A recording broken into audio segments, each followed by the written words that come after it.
On April 1st, 2024, 19-year-old Sade Robinson went on what was supposed to be a simple first date.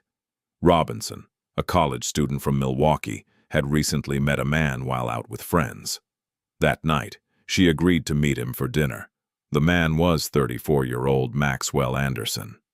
The two were seen together at the Twisted Fisherman in Milwaukee's Menomonee Valley. After dinner, they went for drinks at Duke's on Water. Security cameras captured the pair throughout the evening. Later that night, surveillance footage showed Robinson's car traveling through several parts of Milwaukee. But Robinson herself was not visible in the recordings. The following morning, April 2nd, Robinson never arrived for work at Pizza Shuttle. Concerned co-workers reported her missing. 2 days later, her mother, Sheena Scarborough, was contacted by police. She helped investigators track Robinson's phone, using a location-sharing app the two used for safety.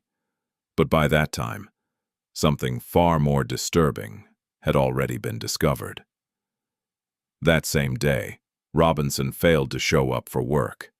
A severed human leg was found on the shoreline of Warnemont Park along Lake Michigan. The victim's toenails were still painted pink. Investigators soon confirmed the remains belonged to Sade Robinson. Around the same time, firefighters in Milwaukee responded to a burning vehicle. The car belonged to Robinson. Surveillance footage from a city bus later showed Maxwell Anderson boarding public transportation shortly after the vehicle was set on fire. As investigators traced digital evidence, a clearer timeline began to form.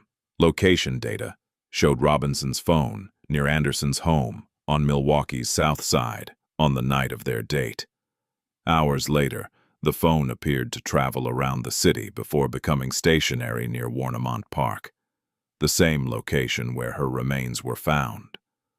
Weeks later, on May 11th, additional remains, including Robinson's arm, were discovered washed ashore in Waukegan, Illinois. Some of Robinson's remains, including her head, have never been recovered. The city before becoming stationary near Warnemont Park, the same location where her remains were found.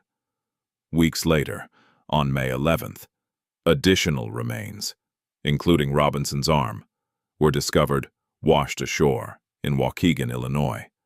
Some of Robinson's remains, including her head, have never been recovered.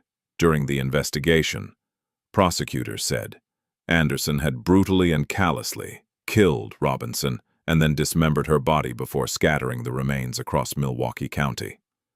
They also presented surveillance images, license plate data, and phone records showing Anderson moving around the city during the early hours after the date.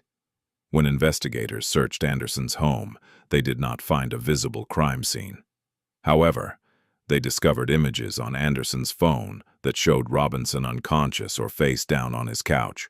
Prosecutors also revealed statements from a confidential informant who claimed Anderson had previously discussed plans to harm Robinson weeks before the killing. According to court filings, the informant told police Anderson had shown him a basement area covered with plastic tarps and equipped with saws. Anderson allegedly said he planned to lure Robinson there and kill her. The defense argued there was no clear motive and insisted the prosecution had not proven Anderson was responsible. Anderson did not testify during the trial, and his defense team called no witnesses. After a 2-week trial, a jury found Maxwell Anderson guilty of multiple charges, including first-degree intentional homicide, mutilating a corpse, hiding a corpse, and arson. He was later sentenced to life in prison without the possibility of parole. Relative to count 1, that is a Class A felony, the charge of first-degree intentional homicide. Relative to that, you shall be sentenced to imprisonment for life.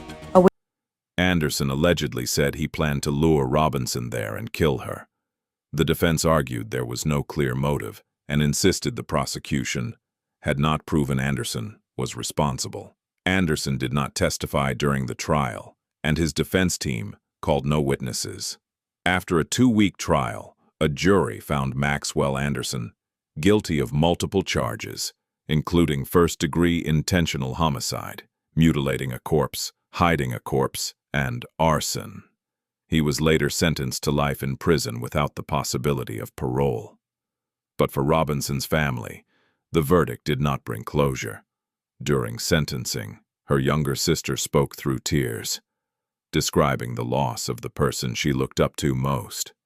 Her mother confronted Anderson directly in court, saying there could never truly be justice for what happened to her daughter. She also pleaded for answers, especially about the remains that have never been found.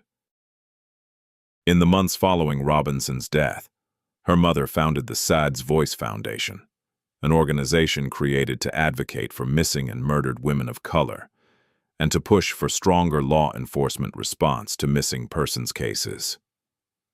Advocates say Robinson's story reflects a larger issue. Studies have shown Black women face disproportionately high rates of violence and often receive less media attention when they go missing. For her family, Sade Robinson was more than a headline.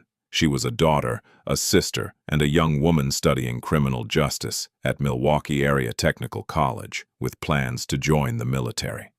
Her mother remembers her for her determination, her kindness, and the light she carried. Even now, that light continues through the work her family is doing in her name.